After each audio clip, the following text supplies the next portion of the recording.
Nasabat ng Laguna Police ang tinatayang 840,000 pisong halaga ng smuggled na sigarilyo habang naaresto naman ang 4 na suspect sa barangay San Francisco, San Pablo City, Laguna. Ang report mula kay Patrolwoman Mary May Sarturio. Arestado ang 4 na individual sa ikinasang joint buy-bust operation laban sa smuggle na sigarilyo ng Provincial Special Operation Unit, Provincial Intelligence Unit ng Laguna Police Provincial Office at San Pablo Component City Police Station sa Barangay San Francisco, San Pablo City, Laguna. Kinilala ang mga suspect na sina alias Jobert, residente ng Lucena City, Quezon, at sina alias Jerry, Grace at Frank na pawang mga residente ng Camarines Sur.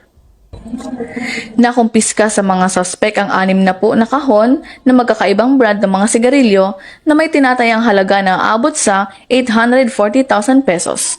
Bawat kahon ay nagkakahalaga ng 14,000 pesos. Isang piraso ng 1,000 peso bill, isang bundled budol money na ginamit bilang mark money, isang puting Toyota Hi-Ace at isang puting Mitsubishi Canter.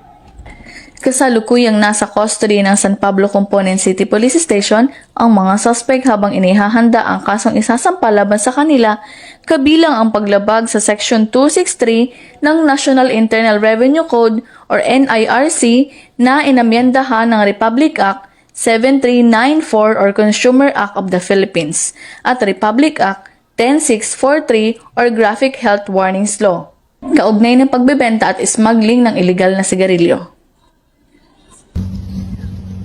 Mula rito sa Calabarzon, ako ang inyong Police News Network correspondent, Patrolwoman Mary May Sarturio. Alagad ng batas, taga-taguyod ng Balitang Pulis.